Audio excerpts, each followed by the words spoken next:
Welcome. It's 5:30 p.m. on Wednesday, March 19th, 2025. The Tooele City Council and the Redevelopment Agency of Tooele City are meeting in a work meeting. This meeting is being held at Tooele City Hall in the council chambers located at 90 North Main Street in Tooele, Utah. This is also being streamed electronically on the Tooele City YouTube channel.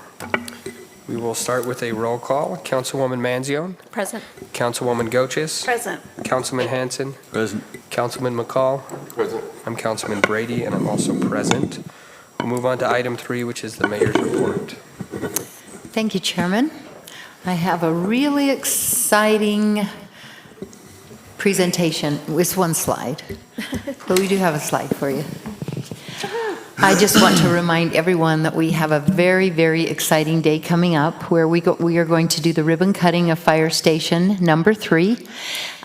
We're also going to, we received a brand new fire truck yesterday. It is in Salt Lake. They're going through all of the processes, make sure everything works, and then they'll be bringing it out. So we're really excited about having the new truck at our new station on Saturday, March the 29th, and we invite everyone in the community to come down. If we have enough people, we'll close 1,000 north. Not really. People would come unglued. No, we're not going to do that. We'll stand out in the field if we have to, but no, we hope to have a huge crowd. We want to show them that we have planned for the future. We have built a building that will serve this community well over 100 years, we believe, and that, again, in planning for the future, we were very careful with the funds that we used to build this building, and thanks to the hard work of our city engineer, Paul Hansen, who was very instrumental in keeping us under budget. We may spend every dollar by the time we're finished, but we did not go over budget.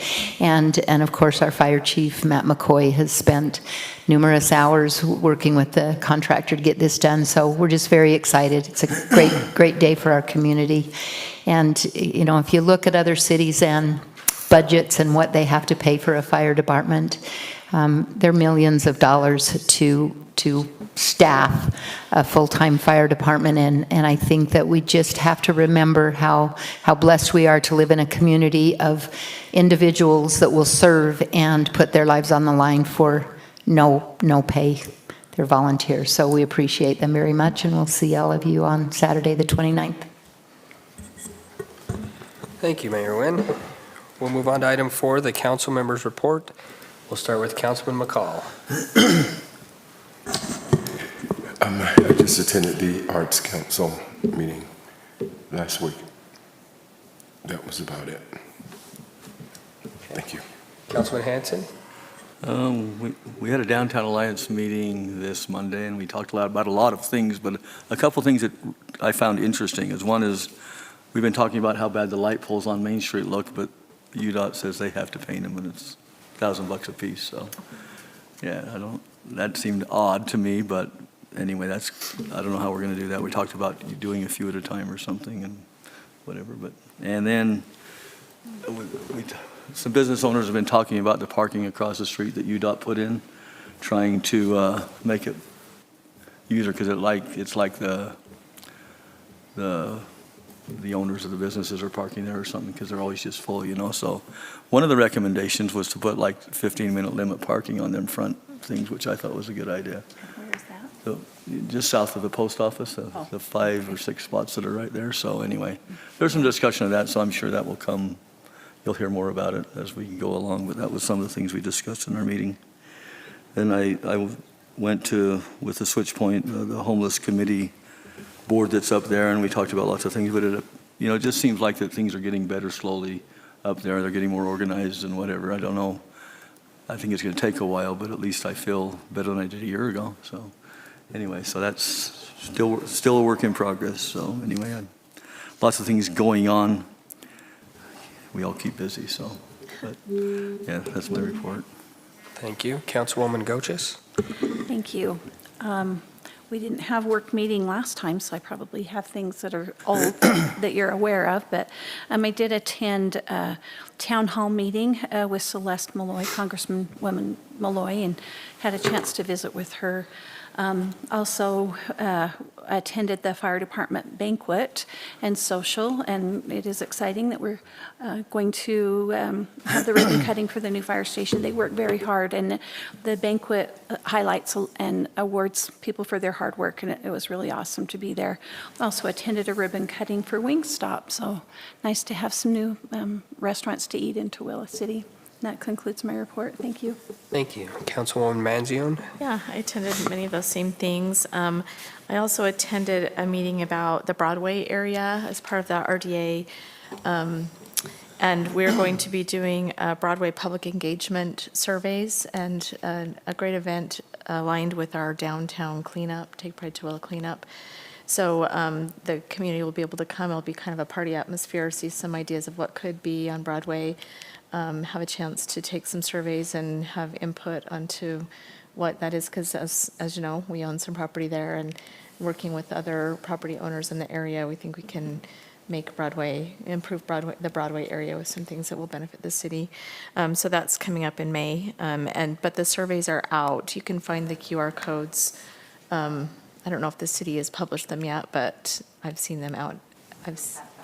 Yeah, they've passed out cards at the Mountain West Medical Center Women's Health Expo.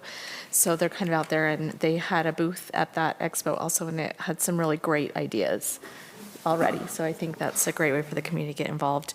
And then I will be sending out an email about some of the RDA happenings, as I promised that we would do some more regular updates. But we met with a couple of potential developers that are interested in coming to Tooele. And it's always interesting to hear them talk about how great Tooele is, and that they've, looked all over the world. One of the companies said, we have businesses all over the world, and we just really knew we needed to focus on the Salt Lake area, and Tooele stuck out. So it's good to hear those things, that we're have some reach, and that people are looking to come here because we have a great workforce and we have property that is less expensive, and it's just a great place to be. So it's always great to be able to share. The mayor did a great job in sharing the, benefits of being part of Tooele, the Tooele community, and the things we can do to help the companies here. So that's all I have to report on.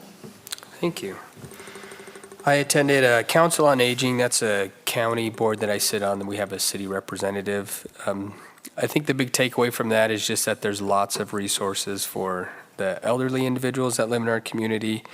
I attended the North Tooele Special Service District. They're doing well. That area continues to look really nice and has maintained that look that we want in our city. And then just a reminder for everyone that the second meeting in April, we will not have a meeting. Several of us will be attending a conference in St. George. So just looking forward a little bit. And then weekly staff meetings with the mayor and the administrative team. It's always a pleasure working with them and seeing the great things they do in the city. That concludes my report. We will move on to our discussion items. Our first discussion item is on ordinance 2025-06, an ordinance of Tooele City amending Tooele City Code Section 8-4-4 regarding nuisance abatement, presented by Andrew Agard, the Community Development Director. Thank you, Chairman Brady, members of the council. I appreciate this opportunity to discuss weeds with you tonight. Hopefully I don't put you to sleep. Mayor Nguyen, Lili Finai, and I, we met and discussed our current enforcement requirements for weeds, and we believe that from time to time it's healthy to revisit your code as conditions in the city change and so forth. And so we believe that we need to look at making some amendments to our current standards for enforcing weeds. So hopefully I don't put you to sleep. To kind of guide you to where I'm going with this, I'd like to play a little bit of a trivia game with you, so I don't bore you too much. But can any of you identify the weed in this picture? Thistle. It's a thistle. Mm-hmm. Okay, in Utah, they're terrible weeds, right? They can go to 8 feet tall, and they're awful. Okay, and they're invasive and so forth. But did you know that the thistle is the national flower of the nation of Scotland? Oh. They value the thistle. It's on their coat of arms. Okay. I'm going to mail the roots off the ones I dig up out of my yard. I had one behind my shed last year that was 8 feet tall. Wow. Me too. It looked like an alien had landed in my backyard. Yeah. So, Can any of you identify this flower? Cocklebur. Close. It's a blue sea holly. I put one of these in my yard. It is a horrible plant. Awful.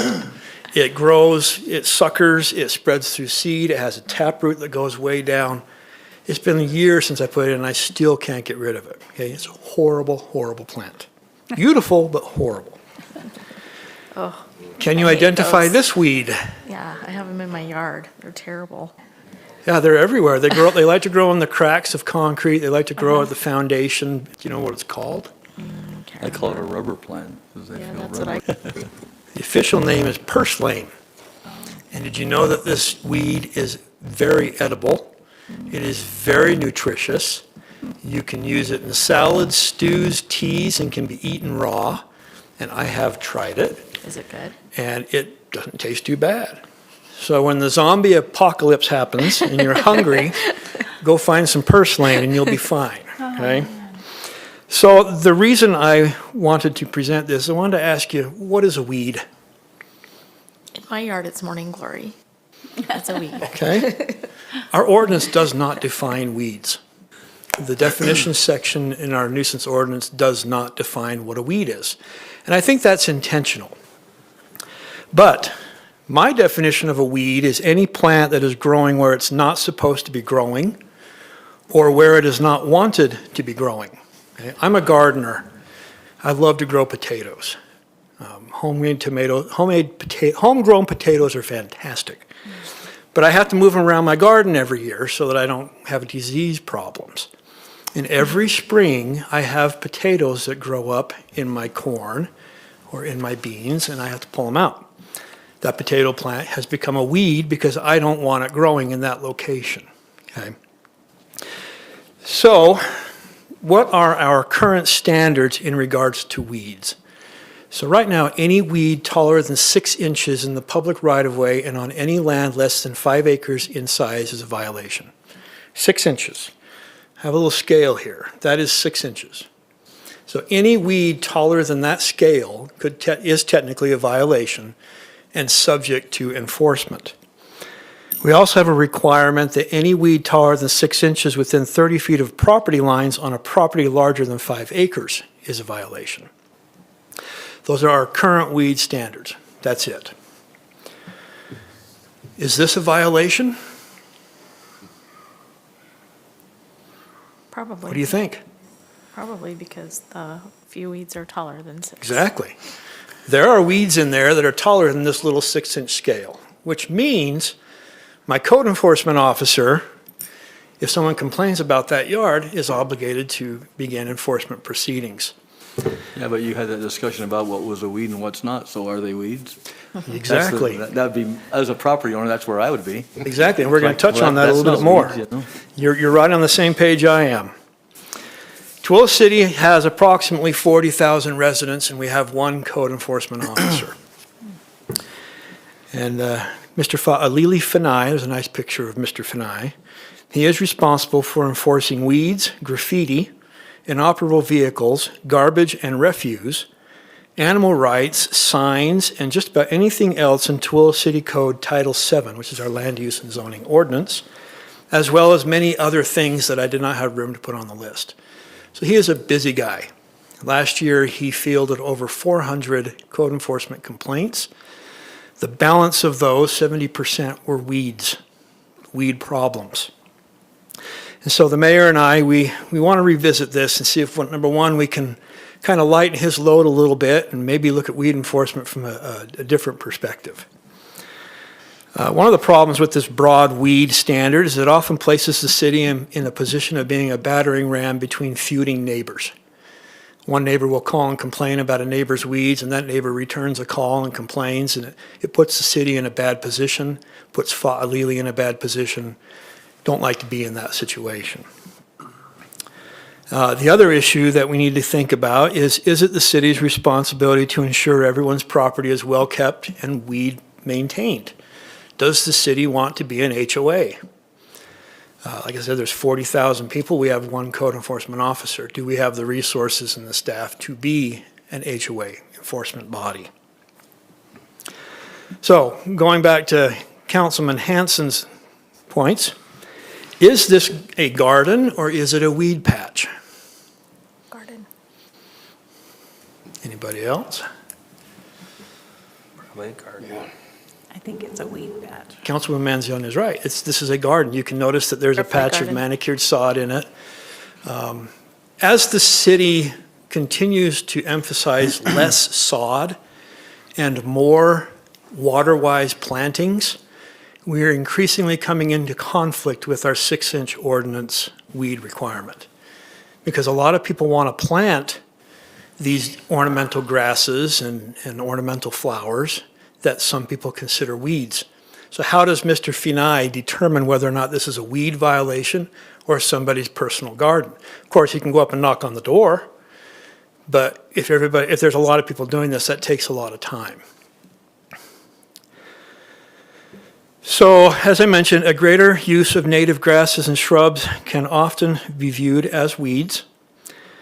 We have encountered people that like to install pollinator gardens. These are little gardens composed of wildflowers designed to attract butterflies and bees and so forth. They are intended to be taller grasses and taller flowers and so forth. And as I mentioned, how does code enforcement determine actual weeds versus someone's desired landscaping? So in looking at our proposed changes to the weed enforcement ordinance, Mayor Nguyen and I agreed that we wanted our enforcement to be centered around health, safety, and welfare purposes. Does the enforcement of the weeds mitigate an emergency or a hazard or a nuisance? So one of those hazards that we believe weed control needs to be done is for fire prevention. I know all of you remember the fire that took out many homes down by Westland Mobile Estates. So we want to avoid that, and the best way to do that is to keep the weeds trimmed. The second reason is visibility. You can see in this park strip that those weeds are probably 2 feet tall, maybe taller, and that truck is somewhat obscured in the distance. This creates a hazard, a visibility hazard. And so we want our weed enforcement to be involved in mitigation of hazards such as this. And then this is a trail where the weeds are approximately 5 feet tall on each side. These overgrown weeds can be places for vermin and feral animals to nest. It could also be places for, people up to no good to hide. It creates a bit of a safety issue. So the amendments that we're proposing are based upon those three items that I highlighted. The first one is to remove the broad 6-inch height requirement. Fa'alili Fanai believes that if we remove this requirement, it would eliminate at least half of his weed problems, weed complaints. The second one would be to have enforcement of weeds in the right-of-way, only when weeds and grass create visibility issues at intersections and driveways. That's an easily enforceable matter. If you can't see because of the weeds, Fa'alili gets involved and sends them a notice, and they remove the weeds. The third one, enforcement of weeds on properties smaller than 1 acre shall occur only when weeds may create a fire hazard or nesting conditions for vermin and other feral animals. This one's going to require a little bit of a judgment call on the part of the code enforcement officer. He can receive the complaint, go investigate. If there is a hazard, he can engage in enforcement proceedings. If there is not a hazard, move on and just not get involved with it. For example, if there is a shed that is surrounded by 6-foot-tall dry weeds, it can be deduced that there's probably gasoline and fertilizers in that shed, so that's probably a fire hazard we want to deal with. But if there's just some tall weeds under somebody's fence, is that really an issue the city needs to be involved in? So there'd be some discretion for the code enforcement officer in this one. And then on properties larger than 1 acre, weeds shall be cut and maintained less than 6 inches within 30 feet of the property line. This is for the larger properties. We maintain the 6-inch requirement because that is the typical setting on a weed mower. And so it's just kind of what they not automatically go to. So those are the changes that we are proposing to our weed enforcement ordinance. We do believe that this will be the enforcement will be more effective for our code enforcement officer. It'll be less subjective to what is a weed and what is not. It's more focused just on resolving hazardous situations and potential problems. So that's what we're proposing. This is on your business meeting later on. And if you have any questions, I'd be happy to try and answer those for you. You still kind of have the question of what's a weed and what's not when you have the over 1 acre, and you're not going to allow weeds over 6 inches, but still you don't know what they are in our description here. So you're going to just have the judgment of what a weed and what isn't, or are you going to describe it as something that's causing a fire hazard rather than a weed that's over 6 inches? We would like to have it more as something that's going to cause a fire hazard, something that is creating a potential problem. So I would think that particular part of it might want to be said differently, because you were saying that if it's over 1 acre, you said. Yeah, 1 acre or larger, Yeah, yes. Then it would have to be down to Perhaps 6 it could be changed to say plant material. something. I don't really know what would be the best way to phrase that, but I just think that we keep himself in the same spot with the 6-inch thing still. Yeah.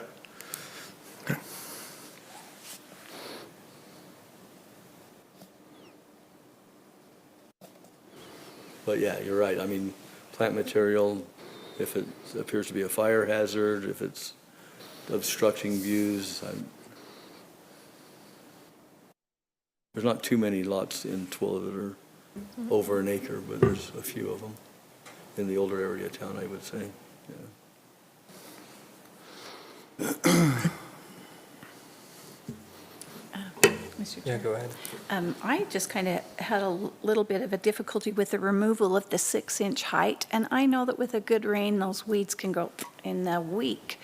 It's just, we do have lots that are smaller than 1 acre, and at what point is it going to be, enforceable that we ask people to trim down their weeds? Without having something that's measurable, how are we going to enforce the smaller lots that have weeds and unsightly tall grasses and so forth? Yeah, that comes down to, as I mentioned, the discretion of the code enforcement officer. If they can determine that those weeds are creating a hazard or if they are creating a significant nuisance. And then in that case, they can be enforced under these proposals. There wouldn't be anything there that, it's just difficult to have that set standard. It just really creates significant problems for code enforcement. Having him have the ability to judge certain situations, I think is in a better interest of the city. And he's agreeable to that? Yes, Will he go is. on? Yeah, he's been part of these discussions. I think a lot of times when when I'm out walking and stuff, the weeds, especially on empty lots that grow so tall and they go clear over into the sidewalk, and I think we'd still be able to enforce that because it's blocking a sidewalk and Absolutely. it's making it's obscuring a view. And the same for, again, I think a lot of it is on empty lots, but some of it sometimes in yards when they just are completely overrun and it's all weed, I think that's easy to say that's where animals live. Because I've run into that before. There are raccoons and foxes and all kinds of things living in some of those. So I think it's an easier judgment call to make, I think, than picking on, I've had a couple comments lately of people who have 1 or 2 weeds that are tall and they've gotten the violation. I think what we're trying to enforce is we don't want our neighbors to have their whole front yard overrun and it's going over the sidewalk and, cats are living there, whatever. It's that we want to enforce, in my opinion. We've had some businesses in the past that have had weed violations. Do you feel like we still could have corrected that with this? Because I don't feel like the right-of-way was obscured or it was a hazard, a fire hazard. Is there going to be some kind of negative impact with businesses that aren't maintaining their property? There might be, if they don't affect the right of way, and if they don't create an identifiable hazard such as visibility problems or the accumulation of junk or anything like that, then they may not be enforceable in that condition. So there is a possibility that there may be a larger property that has some weeds on it but doesn't create a significant hazard, in which case it would remain in that condition. That's my biggest worry. I get residential a little bit more, like I think it's more justifiable that it's happening at a residential, but at a business, I just have a hard time on our main street, some of these businesses that don't maintain their property. And I think we will decrease the likelihood of doing anything about it. I'm not so worried about the height.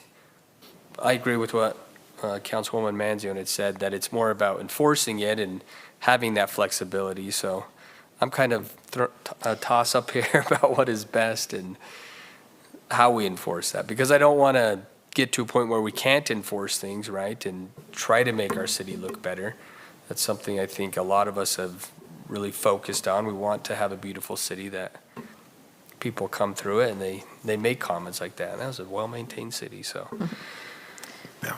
You do bring up a good point, because there is a business just around the corner that often it doesn't take care of their, can we have something, a different standard for commercial? I mean, is that Absolutely. weird? I'm just wondering, I was looking, the fee schedule for violations that for violations that are given, the fee that the individuals are charged is, because I noticed it's not in the packet, we do have a fee schedule that we don't, because I agree with what you guys have said, but especially for the businesses. But I honestly think maybe if we're going to alter this, we can alter it and put in there, after the third time that you've been cited, this is what the fine's going to be. And or for a business, we hire someone to go and cut the grass and send them a bill. I think we already have that language in the ordinance, Councilman. I think it's already there. I believe it's a $100 first offense, $250 second offense, and a $500 third offense. And then it goes into abatement proceedings in which we would abate and then send them the bill for it. Mm-hmm. I believe we already have that mechanism in the ordinance. To address Chairman Brady's concern, it would be as simple as adding another line to the ordinance amendment saying in commercial zones, weeds cannot be taller than 6 inches. That would be much easier for enforcement procedures because there are far fewer commercial properties than residential. So it's a simple fix, if that's what you'd like to do. I would be much more in favor of having that added to it with commercial properties.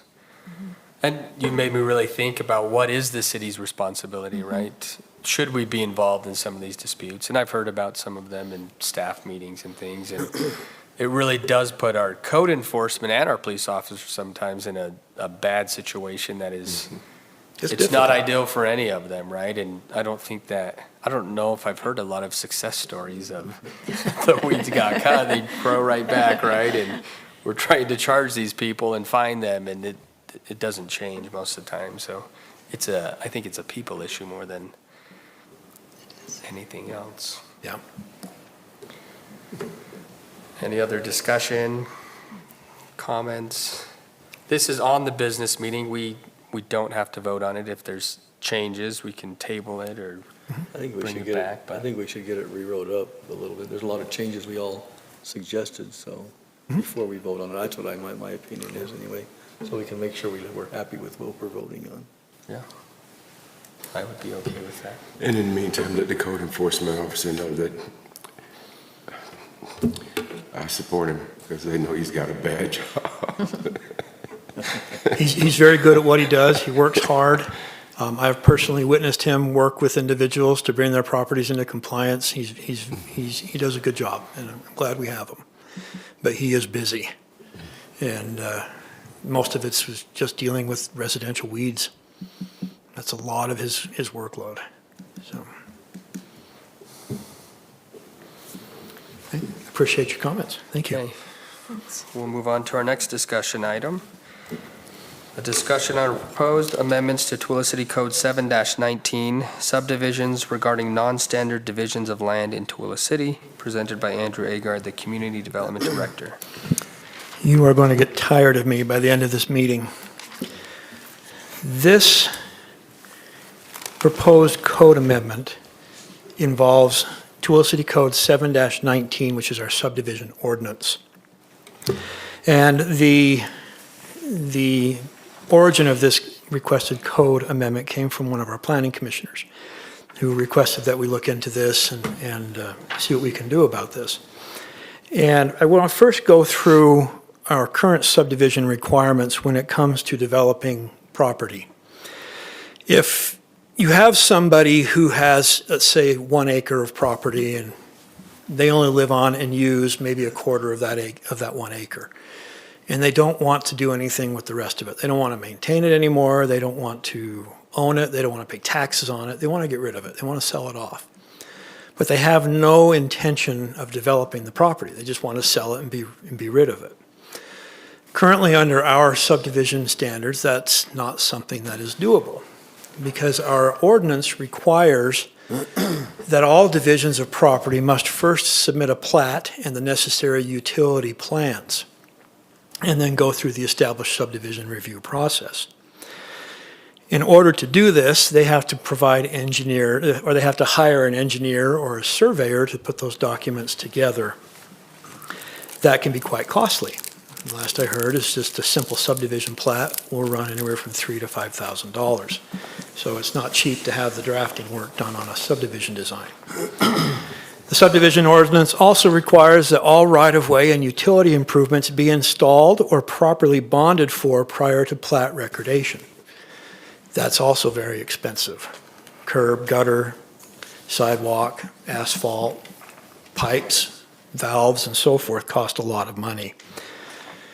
And then number 4 requires the dedication of or purchase of necessary water rights prior to subdivision plat recordation. As you know, the water is extremely expensive. So for somebody who just wants to sell off a portion of their unused property, it's cost prohibitive to go through all of this and creates a financial burden on our residents. So why does the subdivision ordinance require these items to be completed? Well, number 1, to protect the city and ensure that all the improvements are completed. We want our development to occur in an orderly manner, and we want all the improvements to be installed. Number 2 is to create a buildable lot. When we sign a subdivision plat, we are vouching for that lot, that it is buildable, and that it is ready to be built upon. And then number 3, there is no other time to have the improvements dedicated or completed. Once somebody builds a home on the lot and they're living there, it's hard to go through and have them pay for those improvements. And I know that the council wouldn't have fun doing that either. It's not something that anybody wants to do. So subdivision really is the only time we can get those improvements and those things done. So like I asked, what if somebody wants to sell property they no longer wish to own, maintain, or pay taxes on, but have no plans for any development? What do they do? Current city ordinance does not permit a simple non-standard division of land for sale or ownership purposes. Non-city approved divisions of land do happen frequently. The Tooele County Recorder's Office will record divisions of land and will not inform Tooele City nor require the applicant to obtain city approval of that land division. And this happens quite often in Tooele City. Here's an example of one of those. This is the lot at 600 West and 1000 North where they're going to be building the new Holiday Oil gas station. A while back they rezoned the property, and then they wanted to buy this 2-acre corner piece from Howard Schmidt, who owns the rest of that land. I informed him at the time that you need to do a subdivision. That way we can get the necessary road dedication, get the improvements installed, and so forth. They did not submit a subdivision application. And months later, I was browsing the map, and voila, there's the parcel. Well, they are now doing a site plan review, and I have had to require them to submit a preliminary subdivision and a final plat subdivision application. They did not do that willingly. This is the result of a non-standard subdivision of land. Now, the kicker is The state law already permits this. State Code 10-9A-103 permits anybody to go to the county and record a non-standard division of land by deed or by any other instrument if it is in anticipation of future land use approvals, does not confer any land use approvals, and has not been approved by the land use authority. That's why the recorder does what they do. State law lets them do it, and they're within the state law to do so. So the reason we're proposing these changes is, number one, to provide residents of Tooele City a little more ease and convenience in finding some ordinance authorization for these non-standard subdivisions rather than having to go to the state code. If any of you are familiar with the state code, you know it is a voluminous document and very difficult to find things in. By having it in our code, which is considerably smaller, that provides some ease and convenience. And since the state law already allows it, we might as well bring our ordinance into conformance with the state law. So we're proposing two changes. The first one is in 7-1-5 definitions. We're adding the language that basically states subdivision does not include a non-standard division of land under section 7-19-6.2. You go and you do a non-standard subdivision, you are not considered a subdivision in Tooele City. We then are proposing the addition of 7-19-6.2, non-standard divisions of land, which basically states that a non-standard division is a bona fide division of land by deed or other instrument that is unassociated with a land use application on the divided parcels, does not confer any land use approvals, and has not been approved by the land use authority. The most important part of this is number 3. It says, before a parcel of land involved in a non-standard division can receive a land use approval, the owner must comply with all the requirements of this code for land use approvals, including but not limited to all land use regulations, subdivision, public improvements, bonding, construction, water rights, so on and so forth. This is important to me because oftentimes, such as Holiday Oil, they believe they have a subdivision and they don't want to do the subdivision. And then I have to then convince them to do the subdivision, hold up their application to do the subdivision, and I don't have any city ordinance backing that. This provides me with some teeth. So when they want to do a non-standard subdivision, I could then pull that ordinance and say, yes, you did a non-standard division, but you still have to do all this. That way we can get our right-of-way dedication, we can get our water rights, we can get the frontage improvements that we need, everything that we need to make sure that that is a viable platted subdivision lot. So I like to evaluate some possible benefits and detriments for ordinances, especially ones like this. What are some possible benefits? Well, it obviously would be a greater ability for Tooele City residents to cut loose an excess piece of property they don't want to pay taxes on anymore, they just want to get rid of. It will give them the ability to do so without having to invest a lot of money into the improvements of that lot. It will bring this Tooele City subdivision ordinance more in line with what state law currently permits.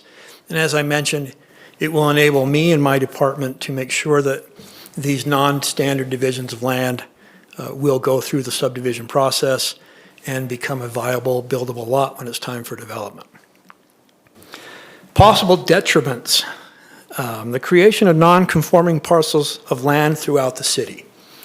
Non-standard divisions don't require city approval, so there's no guarantee that those parcels are going to conform to the zoning ordinance. Like I said, state law already allows it, so there's not much we can do about it. The creation of lots are not ready for development. That can be more of a burden for somebody who buys that lot thinking they're going to build a house on it. They come to my office and they say, I want to build a house on it. I say, okay, you can, but you got to subdivide it first. And they may not be aware of the costs associated with subdividing that parcel. And then, like I said, it pushes the cost of subdivision design on the person purchasing the lot. There's no guarantee the person selling them the lot is going to state that. And then staff gets to be the bearer of this bad news to any speculator wishing to buy the lot for construction of a new home. Now, we have thick skin in my department. I don't mind being the bearer of bad news to people. You don't have to worry about that. But that is a possible impact of this change. But as I mentioned, state law already permits it, so it's happening. We just need to get this in place so that I can make sure people do the subdivisions when they come in. So that's what we're proposing with this one. If you have any questions, I can try to answer them for you. Any questions? Yeah, go ahead. Andrew, and I did read through this, and my question was, who would be responsible for the non-standard subdivision, the buyer or the seller? So it kind of sounded to me like the person that purchases it is the one required to do the subdivision there. I think it would come down to an agreement between the buyer and the seller. Typically, the buyer would probably do it so they could get the land available for sale. And then they do the non-standard division, and then they could put it for sale. So that would fall on the buyer to do that.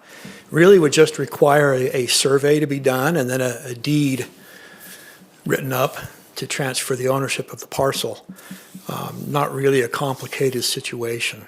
I don't think the seller would be outrightly involved, or excuse me, I don't think the buyer would be involved in this very often. I'm sure there are situations where they could be, but most of the time this would be the seller that would do it. So this is only on small lots, right? Not, No, there is no lot size restriction. so then you have big subdivisions that have the same rules then. Yeah. I just wonder what that creates, you know? I think in most cases you're probably fine, but I just don't know what it would create. Yeah, it won't do very much in regards to development, how we review development, because if we get this in place, we as staff can make sure that they do the necessary subdivisions. Really, it would just involve ownership. Who owns what parcels? Sure. I'm just thinking about it, and it makes sense to me that the owner of the property they want to sell, if it's a small half acre or an acre, you know, let's say me, for instance, I got an acre and a half and I wanted to sell the acre off because I'm tired of dealing with it. Yeah. That I would be able to sell it and somebody else would have the costs of developing the property because they want to build something on it.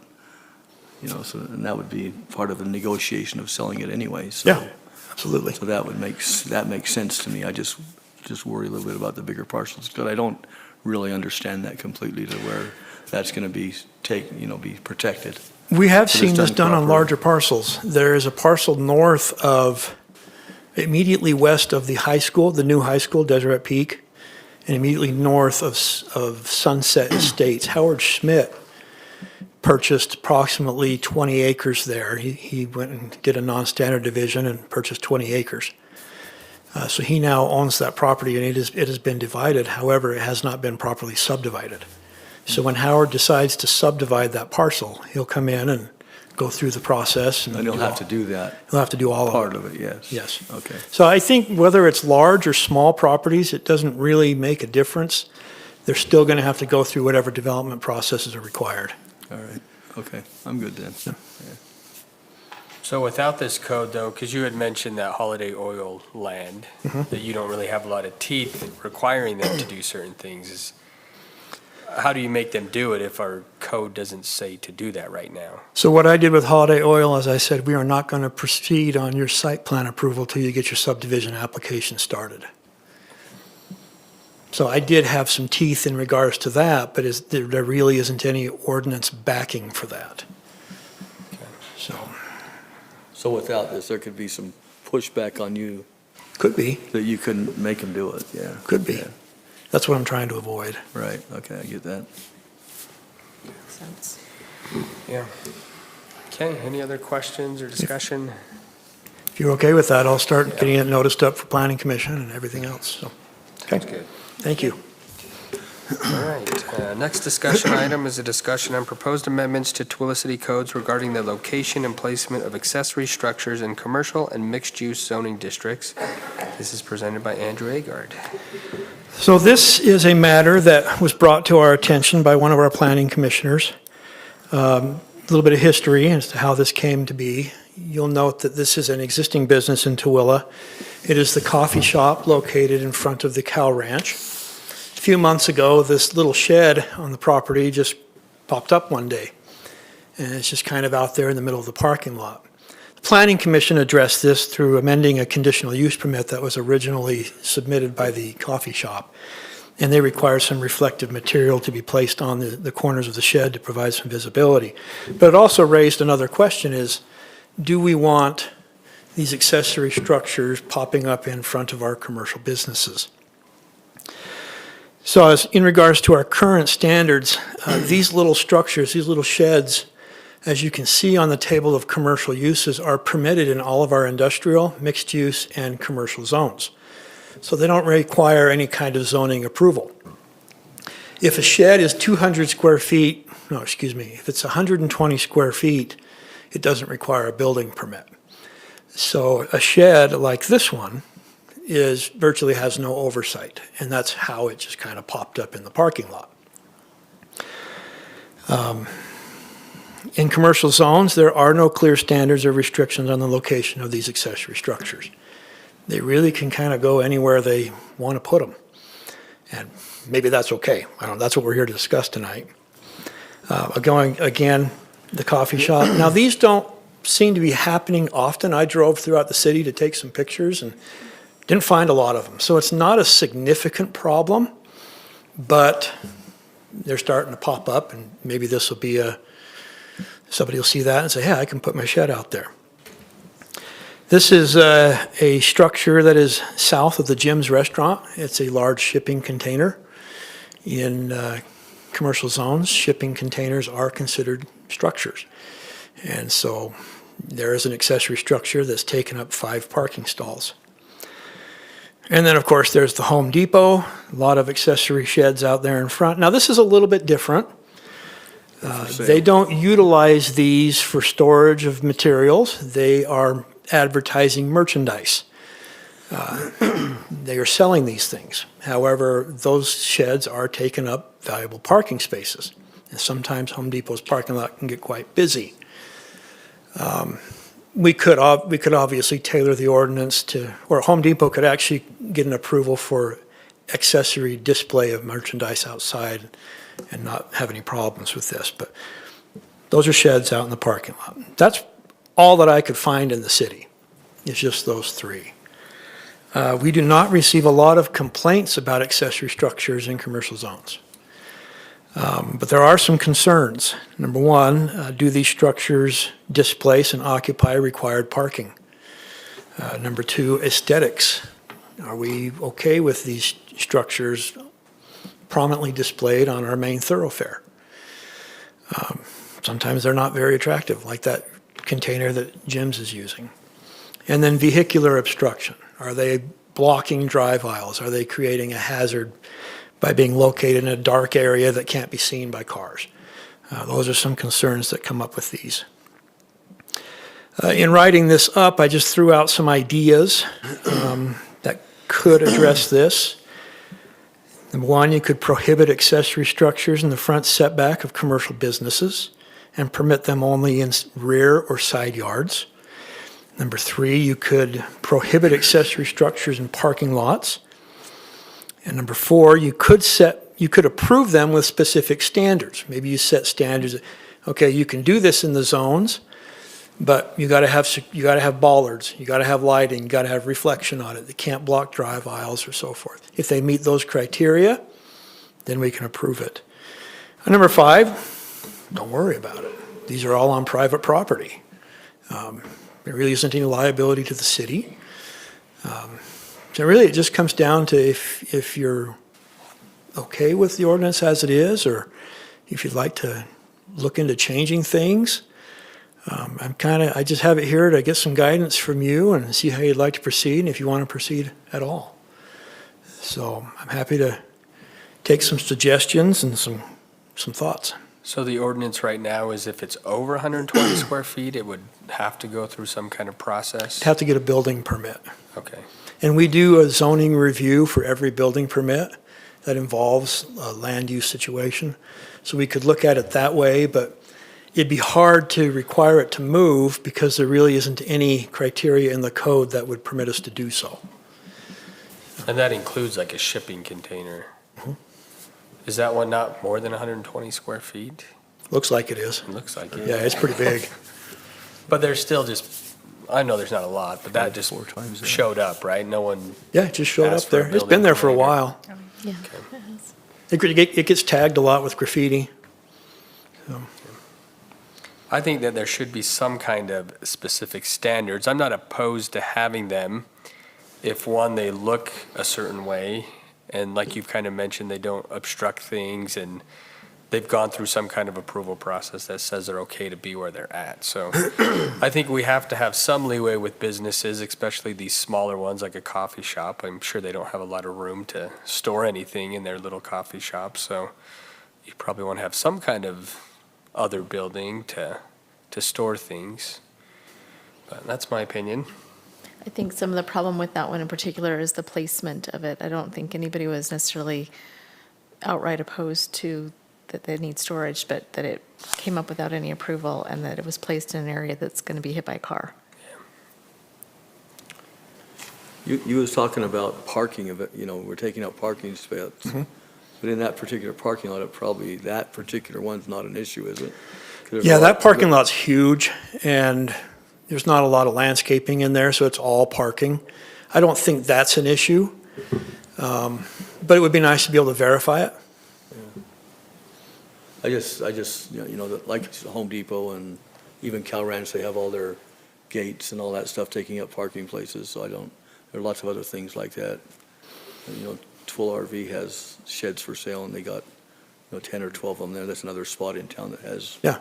sheds in their parking lot, Yeah. that kind of thing, so. I don't even know that as a business owner, my thoughts is like, well, I want to protect their rights too, Yeah, and like I said, we could look at that as a different type of use. The ordinance does allow accessory outside display, and I think in the case of Home Depot, that's what they're doing. I don't recall them ever getting a conditional use permit or anything for that. It's always been that way, as long as I've been with the city. But, that's a different type of use than just plopping down a shed and storing your merchandise in it. So that's, And I think I agree with everybody that doesn't like the placement of that one, because I think it's just in an odd spot and it looks bad. yeah. So do you make something like Justin mentioned, do we do something with the Main Street corridor about that kind of, so it looks nice? I don't know. Then we go back to weeds. I don't know. So it all looks nice. Right. Andrew, I also was concerned, not necessarily for that huge parking lot, but when we approve businesses, we require parking spaces. So how are we going to monitor whether or not they're taking up the required space for parking? Because if some business is not, like their customers can't park on their property, then they're going to park on somebody else's property. And so I think that by allowing this, we're infringing on some businesses. Now, this is a joint parking lot. I don't know what the private property requirements are for this one because it's quite large. Several businesses are there, but what if it isn't, And so I kind of think we need to have something that is an ordinance that can be compliant for all and not just some. Yeah, and there's many ways we can do that. We could require a CUP for these things, a conditional use permit, Okay. whereby staff would initiate a review when an application comes in, or if one of them pops up and without a permit, Lily and I could begin enforcement, have them go through the CUP process. We will then analyze the parking situation as part of that application. Or we create specific standards saying you can do it, but you have to demonstrate parking, you have to demonstrate all of these things, and verify it that way. I think we need to have something in there to verify those things, which right now we don't. So, excellent point. And then we could still enforce it with these ones, right? Even though we didn't have a code? Could we go back, or are we getting into that gray area where we're making a code after the fact? Yeah, the coffee shop, they've done their CUP, they're good to go. The Home Depot, like I said, they're more of an accessory display, or excuse me, merchandise display. The gyms, it's been there long enough. I'd have to talk to Roger about the whole non-conforming situation with that. But really, this would apply more to new situations. What happens if they decide to put power there? they require an electrical permit. So they would have to go through the permitting process to make sure it's all done according to code. Okay. I don't, excuse me. I agree with you guys on 99% of this. The 1% that I have a problem with is that I feel that we're right on the line of going on someone's private property and telling them what they got to do. I mean, I know we got the codes and all that, but like you said, this is private property, and the owner or whoever's taking care of that, you would hope they would have came to the city and asked, how can we do this? But we know that didn't happen. They don't. But it's interesting. But You know, I think what you just said made me think of something else. As a business owner, I don't know that I'm supposed to come to the city so I can put a Connex next to my building to store forms next to my taxidermy business. I put a Connex in there, and I didn't get permission to put it next to the building. Didn't know I was supposed to. Well, you know what I mean? I mean, so, I don't know, maybe there's some education from that end of that too, so we know that. Yeah, and that's I never even thought that's an about it. excellent point. A lot of them aren't aware of the violation. When we engage these business owners and stuff about violations, we do so in more of an educational manner and try to coach them to make it legal and make it right. So we're more than willing to work with these individuals, these business owners, and not make life too difficult for them, just to get it done and get it done correctly. That's part of our I don't even know job. how you even go there to get businesses educated what they need to do and not need to do. We've been there for a long time, and so they're like, there's this new stuff that comes up. Yeah, it They would don't- take they a don't even know full-time about position it. to do that. Yeah, it would, and so I don't know how that happens. Yeah, I if don't it's know. even I don't have the possible. answer. If it's even possible. Yeah. I guess it's reactive, But I think that's what a lot of the issues is. They're not aware that it's a violation. yeah. So, Well, I'm personally in favor of having some standards and/or a conditional use permit. So we can, okay, if you'd like, I can Something, start yeah. throwing together some proposals and bring it back to another work session and see what you think. And then if you like whatever we give you, we go through the process. So, Sounds good. okay, thank you, council. I appreciate your time. Thanks, Andrew. Our next item is closed meeting. We do not have anything for a closed meeting tonight. And our next item is to adjourn at 6:27. We will reconvene